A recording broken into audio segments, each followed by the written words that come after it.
Hi, everybody. Welcome. I'm Katie Yakel, and I'm thrilled to be joined by B2B pro Steve Slaunwhite. Hi, Steve. Hello. How you doing, Katie? Ready to talk some B2B? Yeah, sure. Let's do it. Okay. Let's just start at the beginning, just so we're all on the same page. What is a easy to grasp, a quick description of what B2B is? Well, sure.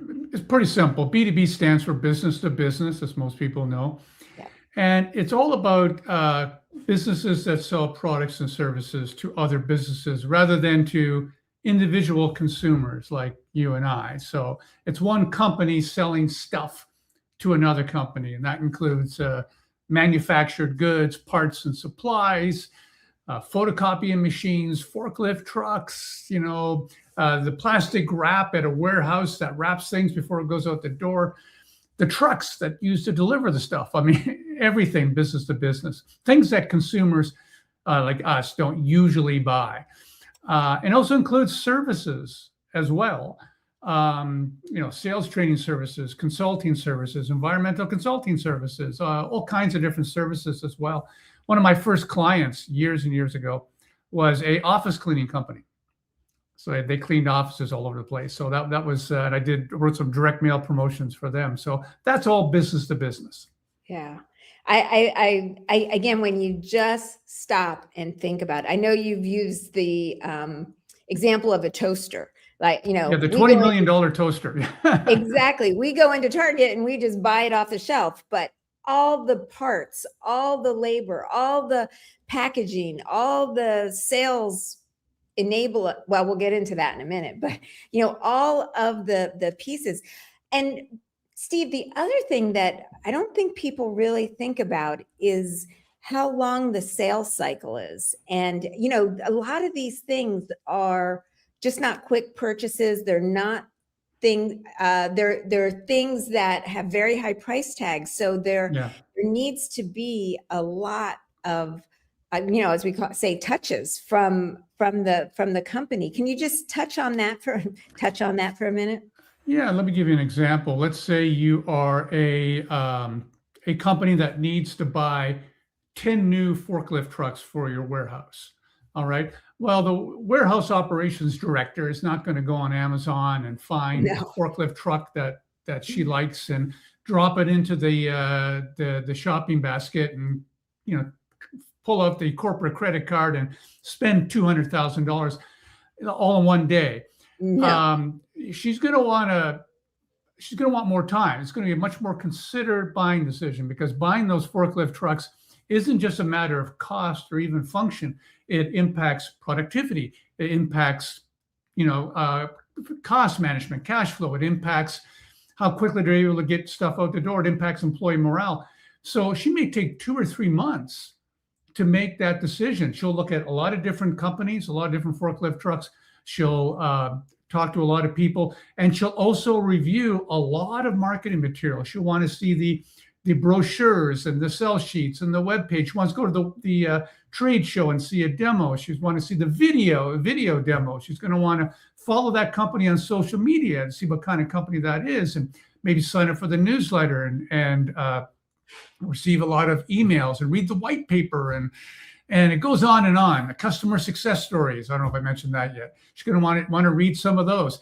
And that represents a lot of marketing materials over that buyer's journey. A lot of people might be surprised just how much marketing materials are produced to sell B2B products. Sometimes 10, 15 different types of marketing materials, email campaigns galore, LinkedIn, social media ads and posts galore, all just to move that prospect along a longer buying journey, 2, 3, 4 months until they're finally ready to buy. Right. And there's all the supporting materials for the salespeople involved as well. Yeah. So it's not just that. Like the salespeople need a ton of content. This special type of brochure called a sell sheet brochure, very popular among B2B companies. Sometimes for one product, they'll have 10 or 15 different sell sheet brochures. to address different applications in different industries. Salespeople love them. Email templates, all kinds of different scripts and guides for the sales team. That's in an area of B2B writing we call sales enablement that you mentioned. It's a ton of stuff there. So there really is a mountain of content and a lot of very different types of content that B2B companies need to help sell their products and services.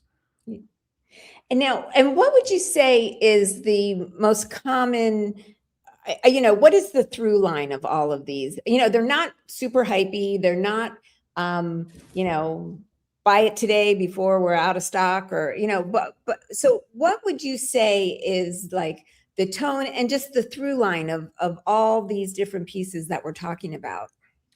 Well, persuasion plays a big role, but a lot of B2B writing is educational. Right. And I don't necessarily mean teaching, but educational in that you are explaining the product, what it does, the benefits, how those benefits impact the company that you're trying to sell to, the benefits and results they're able to achieve from it.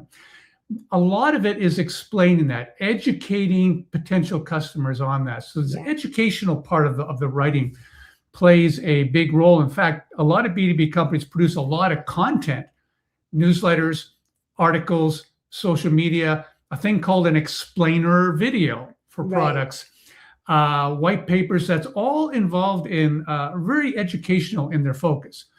There's also very persuasive stuff as well, ads and email marketing and things like that. Sure. And sales enablement can be very persuasive, but a lot of it's educational.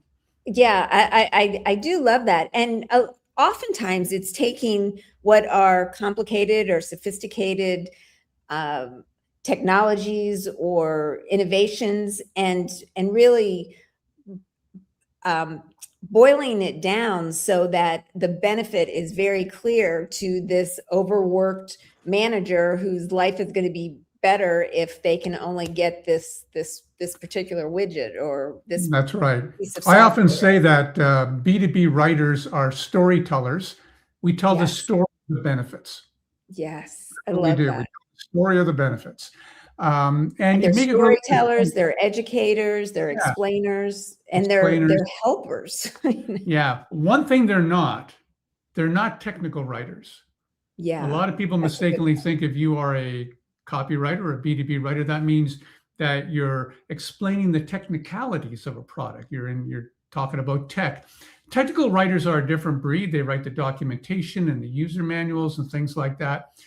But B2B writers, we don't talk about that too much. We spend a lot of our time explaining the benefits, telling the story of the benefits, how a company will benefit, what a product does and how it helps, things like that. Not so much the technicalities.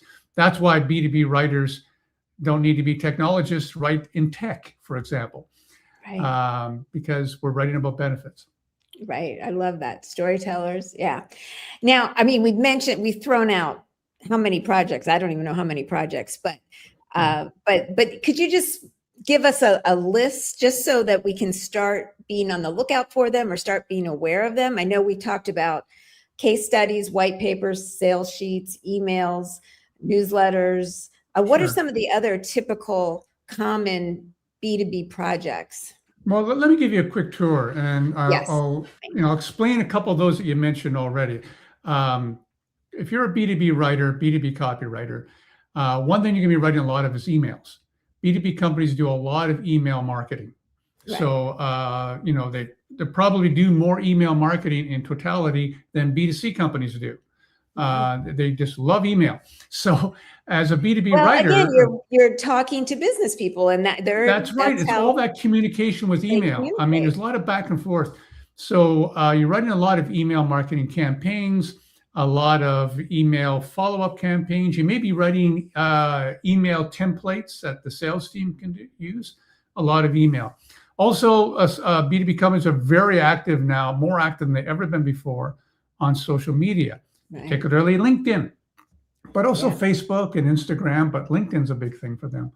So B2B writers write a lot of LinkedIn posts. They also write a lot of LinkedIn promoted posts, which are those, they look like posts, but they're really ads and B2B writers get involved in writing those LinkedIn ads as well. And Steve, I want to stop you. You know, emails, these LinkedIn posts, those are fairly short projects typically, right? I mean, those are, I mean, I know you get a series of them, but you know, they're pretty easy to knock out, I would imagine.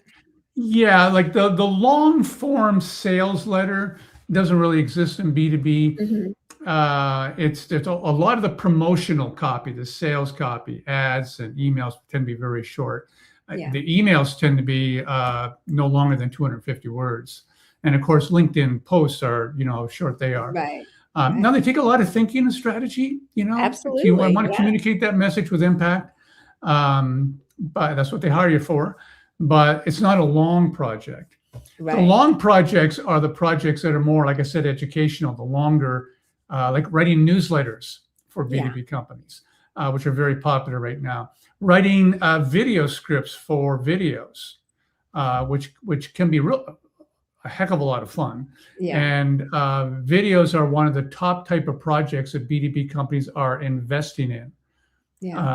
There's a survey that the Content Marketing Institute and Marketing Profs does every year. They go around, they interview hundreds of B2B marketing directors, and they ask them a whole bunch of questions. So one question they asked them last year was, where are you going to spend most of your marketing dollars?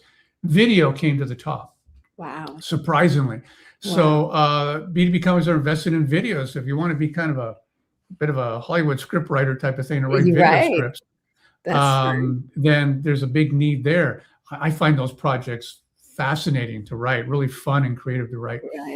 And there's also, you know, short ebooks and white papers, which are just, you know, 5, 10, 15-page documents, where you're telling the story of the benefits, but a longer story, And they can be very lucrative. They can pay anywhere from $5,000 and up, and a lot of fun to write, If you'll just land one of those, you're kind of good for half the month anyway. And they're also very, very popular in B2B. If I'm buying 10 new forklift trucks, I want to hear the story of other customers who bought those same forklift trucks, and I want to know what kind of results they're getting. And I want their words. I want quotes from them describing how they're doing. So that's what a case study is. And a lot of B2B writers will be hired to write stories. They'll interview your client's customer, get their story, and tell their story in a customer success story. Heck of a lot of fun, and they pay very well. So those are just a few of the most popular projects. And Steve, I have to imagine that these companies aren't hiring, you know, separate writers for each of these projects. I'm imagining once you get your foot in the door, you've proven that you're on the same page, that you understand, you know, it's much easier to work with one person on multiple projects than multiple people on multiple projects. I would assume that's and that's true. Like in a larger corporation, there might be more, but in mid-sized to smaller companies, they tend to be very loyal. Once they found a writer who understands them, understands their company and their products, understands their target audience, once they found that writer and they really like that writer's writing, they don't want to go through the exercise of trying another writer. They tend to be very loyal. I've had clients that's been with me for 15 years, you know, because they don't want to look around. They don't. And because you know. And you build the relation. You build the relationship with the client. You do great work every single time. I'm a big believer in focusing on. I'm going to do my best work, great work for this client every single time. Never take the client for granted, and they'll stick with you, right? But they tend to be very loyal. So that's a good thing about this niche B2B writing, is because, you know, if you're starting from scratch, you don't need that many clients to really start filling your schedule. You get 3, 4 really solid clients, maybe 5 solid clients who like your writing and are giving you more business. That's enough to fill your schedule. Yeah, that's exciting. Now, I mean, we've been talking about the demand for years now. It's been growing, it's been growing. And I mean, from what I've been reading, from what I've been seeing, from what I've been hearing, it's not slowing down. I mean, can you talk about this growth and what's expected and how companies are dealing with it? Yeah, I'm a big fan of these big surveys that are often done. So I looked up a couple of surveys that were just published in December Oh, that are good. forecasting 2026. One thing is marketing budgets among B2B companies. I mean, you've got to wonder, are they spending more money? Are they spending less money? If they're spending less money, maybe there's some problems. So there was a survey done, published by Tenfold, the 2026 Marketing Budget Blueprint. And here's a quote from it. It's based on a recent survey of B2B market executives in the US. 69% say they expect to increase their marketing budgets in 2026. So that's not uncommon. I've seen that before. They're constantly investing in their marketing because they know they have to sell their products and services. They don't really cut back on that as much as B2C companies tend to do. So, even in turbulent, uncertain times, B2B companies over the years, as we've been doing these interviews over the years, Katie, every year it seems like, oh, they're still investing more money. It's just true. And when you think about it, in turbulent times, people need a little bit more assurance. They need a little more proof. They need a little more persuasion. It's the buying decisions are getting there's a little bit more at stake. So I think that's that important. Yeah, that makes a lot of sense, that this is where companies would be putting their dollars and putting their time and resources, because it's the pipeline that feeds them. That's right. And there's one change I've noticed over the past couple of years amongst B2B marketers who hire freelance copywriters and writers. And there's another survey done, I mentioned earlier, by Marketing Profs and Content Marketing Institute. I'm looking at it here. One of the questions they asked B2B marketers was, what is your biggest content marketing challenge that you anticipate for 2026? Number one is creating content that prompts a desired action. 40% said that that's their number one challenge. Wow. Now, if you break that down, there's kind of two things going on there. Number one problem, creating content. Well, that's good for us. Yes. But number two, that prompts desired action. The pressure is on B2B marketers now, I think more than ever before, particularly in the last year or two, to get results. Right. B2B companies really don't have a patience anymore for, doing something that doesn't get results. They want to get results. So they want their social media to get results, their newsletter to get results, their white paper to get results, their ads, their emails to get results. So the pressure is on B2B marketers to get results. They want to create content that works, content that gets clicks, conversions, helps them generate leads, helps them nurture a prospect through the buying process, help them get sales. Now, that's actually really good news for B2B writers and copywriters. Because if you can learn the best practices of writing emails that get results, writing a white paper that gets results, writing a newsletter that gets engagement and results, if you know how to write that kind of content that gets results, it gets the desired results, you can be a very valuable resource for B2B marketing directors. Huge. And not to open this can of worms, but I have to believe in, from what I've seen and heard and experienced, their companies are finding that AI can't do that for them, that to stand out, they need just the exact kind of person that you were describing that can maybe use AI as a tool, but they can't rely on it. It needs somebody that can really foster these relationships and further the confidence and the movement along the buying trail. Yeah, you're absolutely right. I mean, a pendulum swing, right? When AI first came in, B2B marketing departments looked at it and experimented with it and implemented it, and but they realized they need that human writer to oversee, to edit, to write from scratch, to do all those things, to make sure that their voice is the brand voice is right on. Make sure that they're truly connecting with the target audience.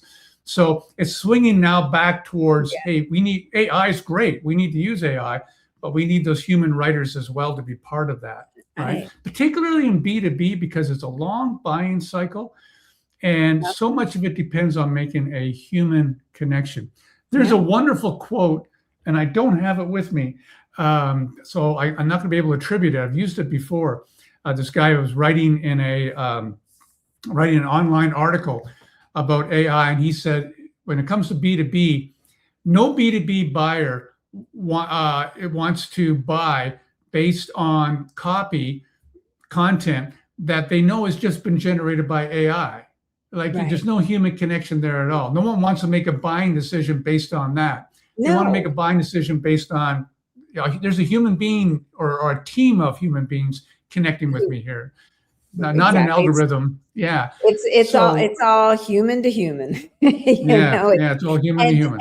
And I think when the thing that I always like to just spend a minute thinking about when I think about B2B is I do think about the person who's either making the buying decision, who's going to benefit from them, and just how stressed they are, and how the last thing they want to be doing is failing or not having the equipment or the tools or the information or the support that they need. And by being able to offer that in a way that gives them trust and confidence and makes them succeed, I just think that's such a cool aspect of this whole world is that when you really just go down to the individual people that you're helping. I mean, it's great to help the company sell their products. It's great, all of that stuff's great. But I love thinking about, that person who's up against a deadline, who's up against financial pressures or whatever it is, and like you could have the solution for them. Well, that's it. And in fact, as a B2B writer or a copywriter, you should be thinking about that person. Man, that's the first step in writing great content, is thinking just as you thought about that person and what they're under. And a lot of B2B writing is reassurance and educating and saying, here are the expected results and here are the down-to-earth benefits and the expected results. A lot of B2B writing, when it comes to writing about benefits, writing about claims, very down to earth, very both feet on the ground, a lot of proof and evidence. Yeah, nice. So let's talk about, as from your vantage point and from your long career and all the writers that you've mentored, what type of background does somebody need? Or is there a perfect fit? Or, how would you describe an ideal B2B copywriter? I've seen B2B copywriters come from so many backgrounds that, there is no ideal. I've seen people who were formerly B2B marketing directors become copywriters. And of course, that seems very obvious connection. But I've also seen people who were, retired teachers, who got into B2B copywriting. I was speaking to someone just before this call who's considering taking our course. And, he's a former journalist. So he has that writing experience, but no B2B marketing experience, right? I know someone who's, a truck driver, someone who was like, we both know Steve Maurer, who worked in industrial manufacturing for years, and now is a hugely successful B2B copywriter. He's scary good. So all kinds of backgrounds. But if you might have a background that you could leverage, like the teacher, for example, she ended up focusing on the training and development industry in B2B because she's a teacher. She didn't work in B2B training and development before, but she there's a connection there. She gets the landscape. She can speak the language. So you can often leverage your background, whatever it is, to give you an advantage in breaking into B2B. Liz Farr is always somebody I think about. She was a CPA, very successful, but totally burnout, like could not do another tax return if, and she found us, and now she's like one of the top B2B writers for other accountants, other CPAs. I mean, she Yeah, knows she's huge. the pains, and and she helps them be more successful. So I think it's so cool when you can tap into your experience, but it's also exciting when you land in another environment or another industry, and you're learning, and you're then teaching what you're learning. That's fun too. It's Yeah. it's nice, like you said, leveraging your background, getting a head start, but also going into something new and just learning from scratch and having that enthusiasm can work too. I know a lot of writers who've broken that way. So, there are no prerequisites. No. But there, you do have to get skills. You need the training. You got to learn how to write B2B copy and content. Yeah, you got to learn how to write all those projects I mentioned. You have to learn how to deal with B2B clients. There's a lot to learn, Right. but you can learn it. It's doable learning journey for anybody. And once you do learn them, you can make professional fees very, kind of right out of the gate. I don't think the curve is quite as steep in some other niches, from my experience.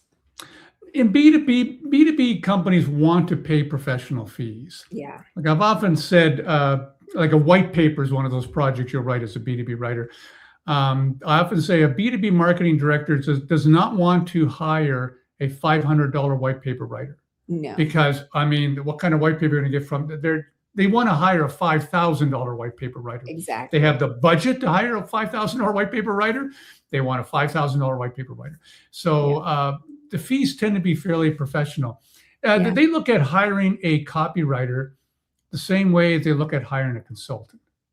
Right. So right. if they look at it kind of, they're two professionals offering services here. Yeah. Okay. We talked about loyalty. We talked about the range of projects. Are there any other unique benefits to working for B2B clients that you can think of? Variety. Yeah. If you like variety, you're just not writing emails all day. You're just not writing LinkedIn posts all day. Yeah. If you like variety, then there's a lot of it, because there's a huge spectrum of projects that you write that we talked about already when you write for a B2B company. Now you can specialize. I know people who specialize in writing just customer success stories have been very successful. Some people specialize just in email marketing and been very successful. Some people white papers, some people social media posts. You can specialize by project, but you can also write anything that your client needs and write that full spectrum. It'd be very valuable that way. So variety is good. The pricing is good. I find that the clients, might be my personal opinion here, just tend to be nicer, more respectful. You tend to get more respect. They treat you like a consultant. Yeah, well, I like a consultant. You have a place. Yeah, like a consultant. They know you have knowledge and skills that they need. They value you as a consultant. They kind of treat you like that. You're not treated like a temp employee. As much as you may be in some other niche, you're treated as a fellow equal, fellow professional. Yeah. And that's one thing personally that I really like about B2B. Yeah, yeah. So Steve, I do want to move over to screen here. It's really, it's the opportunity to apprentice with you in a very unique way. And you've made it so much easier for up and coming copywriters, B2B copywriters today to learn what you need to know and actually work on these projects that are so in demand and get feedback and understand the whole client side of things. Can you just tell us a bit about the formulas that you've created for, let's just say for emails, for example, and how you've kind of formalized these key project types? Yeah, like when I teach writers how to write emails for B2B companies, I don't say, write a really good email, make it interesting, make it captivating, make it persuasive. There you go. No, I like breaking things every down. So I have a lot of frameworks and formulas and templates and that that I teach. I think that's the way you should be teaching it, and so people can pick it up right away and follow it and use it, right? So I teach all my frameworks and best practices and the different scenarios and things like that. So when I'm done teaching you how to write emails, you're very versatile and you know how to write an email at a professional level for a B2B company. The same with ads, the same with all the other different types of projects. And in the program, it's not just teaching you, it's also practice. Right. The program I'm teaching with you guys next week is it's a 10-week program. But during those 10 weeks, you're working on 5 practice assignments, kind of real world practice assignments that you're going to get feedback on personally from me. I work with you on them. And then you're able to put those in your portfolio. So you'll have a LinkedIn ad, you'll have a promotional email, you'll have a case study, you'll have a newsletter article. I forget what the 5th one is right now, but there's 5. Oh, video script. You'll have a video script because videos are so popular now. I'm doing a whole big thing on video. Yeah. So you'll have these pieces for your portfolio. So not only will you have the knowledge and skills and frameworks and formulas and everything on how to write these projects, but you'll also be able to prove it to potential clients. So and the confidence that you get, the confidence from getting the feedback and just knowing you'll be able to talk the talk and you'll have something to show for it. And I hear you're even adding a little fun to it where you're giving out some cash prizes. Yeah, I don't have the details on that yet. I think it's 3. But is it 3 cash prizes? Yeah, there are 3 cash prizes. And what we do is I review all the assignments. And I have the tough job of picking some finalists and picking a winner. And a winner will get $1,000, right? Yeah. So there's 3 winners of $1,000 each. The assignment winners, but it's more than the $1,000 check's nice. But you're also able to go on LinkedIn and your promotional materials on your website and say that you are the winner of this B2B writing challenge. Right? Or a finalist. I usually pick several finalists who don't get money, but you still say you're a finalist. I think that's worth something. I do too. And again, it makes it fun. And it just, we're all putting our money where our mouth is. And it's just part of that process where you're learning, you're doing, you're getting feedback. I mean, that's the best. Well, that's it. That's the most important. The money's the fun part, but yeah, you're learning, you're doing, you're getting feedback.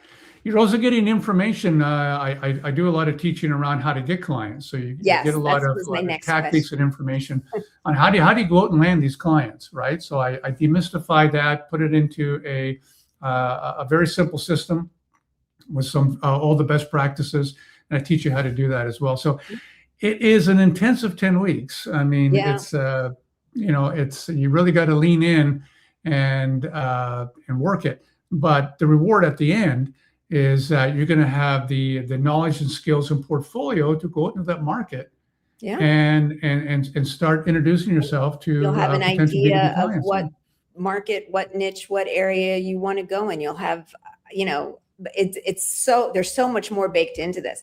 But I am going to put you in the spot. We're talking about clients. And can you give us one technique that you recommend for new writers to reach out to new clients? Make prospecting like you're going to the gym. That is something that I learned many years ago. It's really helped me over the years. And I think it's the best tip of all is that you need to do outreach. You need to reach out. And I'm going to give you a specific tip on how to reach out. But let me first say, you got to do it regularly, like every week. I remember speaking to one of the top sales trainers in the business. She runs a big sales training company. And we were having a conversation. She said, I do my prospecting every Thursday morning from 8 to 12 o'clock. I never miss. I don't book an appointment or anything else. So even someone successful like that, half a day a week, they're doing their outreach. Yeah, they're doing their outreach. And she owns a big company. So do your outreach, your prospecting every single week, like you're going to the gym. You don't miss a week at the gym. And it becomes a habit. Yeah. Right. and pretty soon you'll start getting And results. it Now, snowballs. how do you reach out? There's lots of ways to reach out.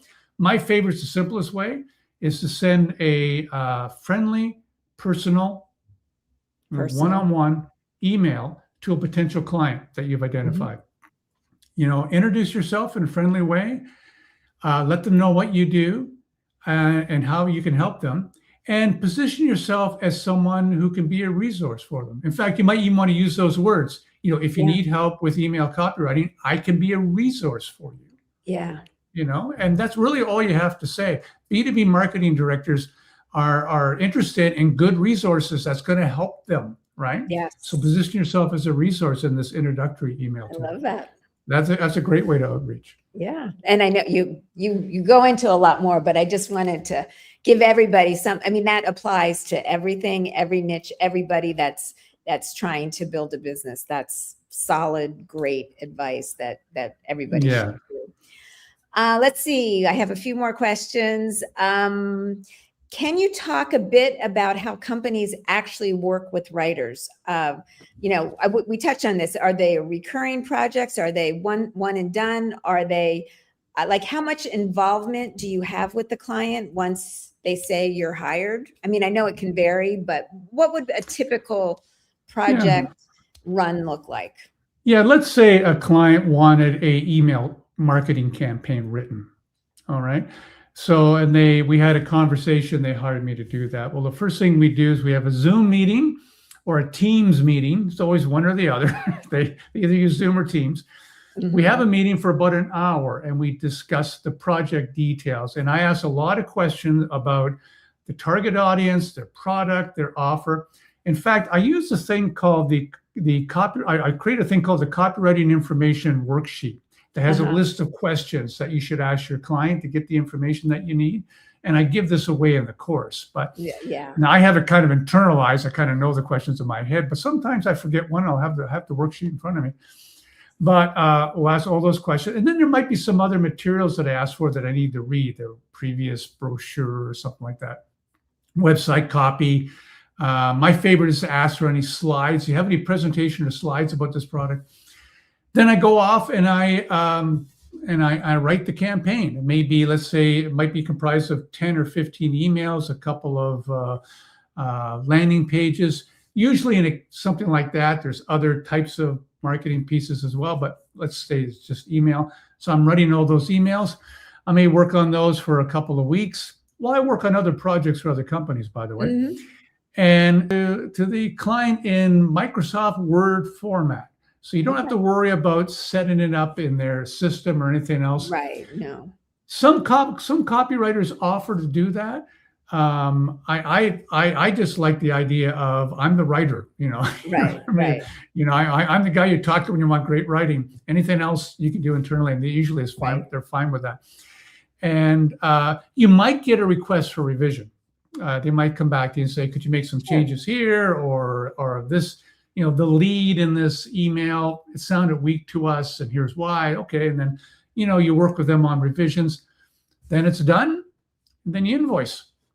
Now, retainers are common at these companies. So if they like the writing that you're doing, they might, just to make it easy for them, they might come to you and say, instead of paying you project by project, can we do some sort of retainer agreement? Can we pay you, let's say, $3,000 a month and to write a certain number of pages or whatever, and just to make it easier for us? And you can kind of negotiate a retainer agreement, right, with them. I've had that happen many, many times. I was on a retainer with UPS for over 10 years. That's great. So that can be good. There's you got to be careful how you negotiate that. I talk about that in the course. You want to make sure you negotiate that correctly. You don't want to get yourself into a situation where you're doing a lot of work for not enough money. Right. But there are some ways to go around that. But it can be great because it's just a feeling of security. Right? Sure. I got a retainer every month. At least that's the mortgage is covered, that kind of thing. Yeah. But usually for a lot of clients, it's simply, okay, here's our next project, and you quote it and agree on a price and move forward. Okay. But yeah, I can see, it's all about the relationship that you've nurtured and you've built. And it wouldn't Relationship is everything with a client. You want to be build that automatic. Okay, relationship. what's next? I'm done. What do you got for me next? What's That's next? it. It's all about relationship. And it's not you asking them, it's them asking you what, like, here's what's next. Yeah. Yeah, absolutely. Yeah, absolutely. Relationship is important. Let's see okay. Well, I guess I would just like to dive in a little bit deeper about the training that we mentioned. It is 10 weeks. It's with you.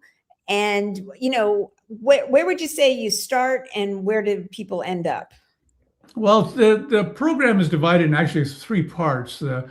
Generally, the first part we talk about, we focus on B2B writing and copywriting, the craft of it, the craft of B2B writing and copywriting. So how to write persuasively, how to write in an engaging, educational way, the kind of voice and style you need for a B2B audience.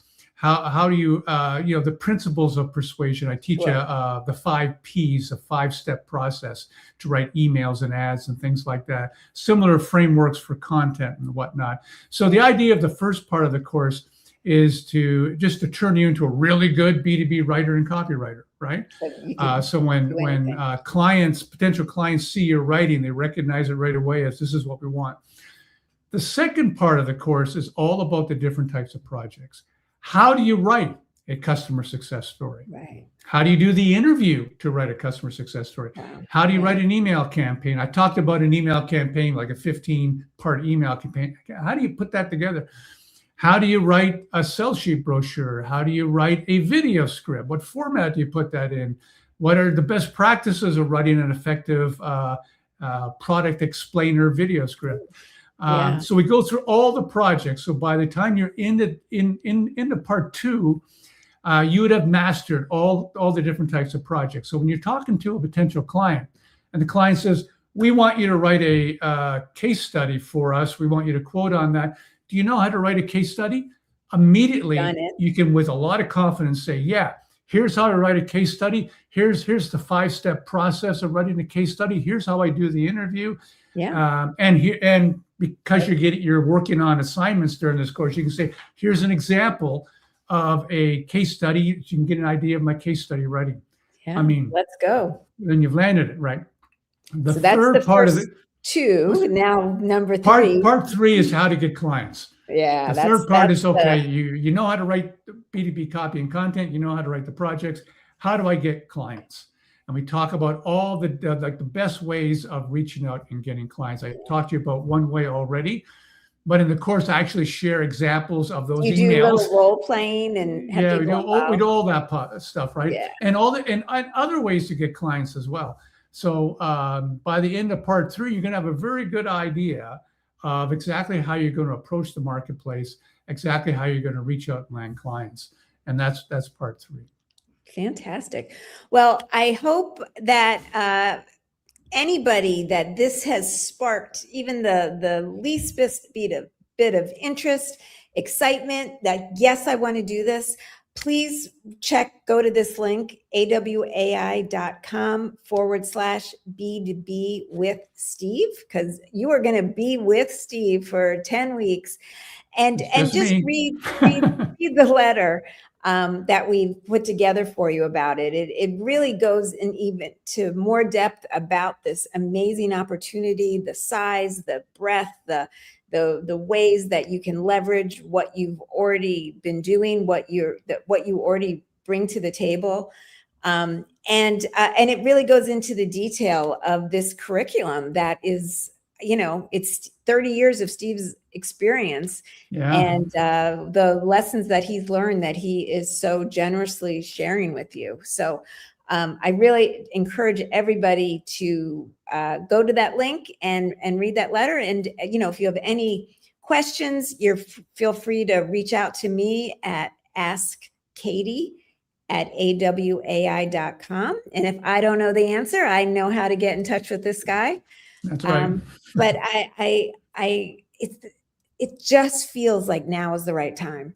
It feels like everything that's going on in the world, everything that it's just set up for people with these skills to be able to have more control, more opportunities, more interest, more fun in what they do. So I'm so glad you're doing this now with us. Yeah, and keep in mind that there's a demand. It's like the survey results I mentioned earlier. B2B companies are spending more money on marketing, not less. The number one problem of B2B marketers is content that gets results. So the demand is there, right? You're not going after a market where the demand is sinking, right? Which makes it tough. Right. Demand is No, still it's there growing. and growing. Yeah. Yeah, which makes it nice. And there's a lot of B2B companies. What's that? Yeah.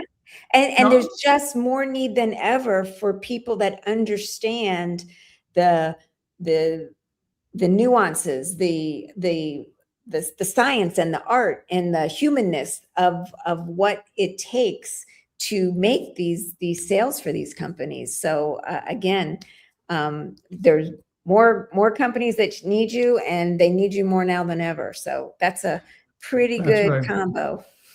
Something else to consider as well is that there's a lot of B2B companies. This isn't a small niche. I suspect many of you know that already, but I got some statistics on that too. From the IRS. So they know how many companies that's a source. Yeah, there's about 1.3 million B2B companies in the US that have over $1 million in sales. So $1 million is usually that line where, after that, you're going to start hiring people, going to hire copywriters and stuff. Yeah. So 1.3 million. So it's a bottomless well. You never run out of opportunities.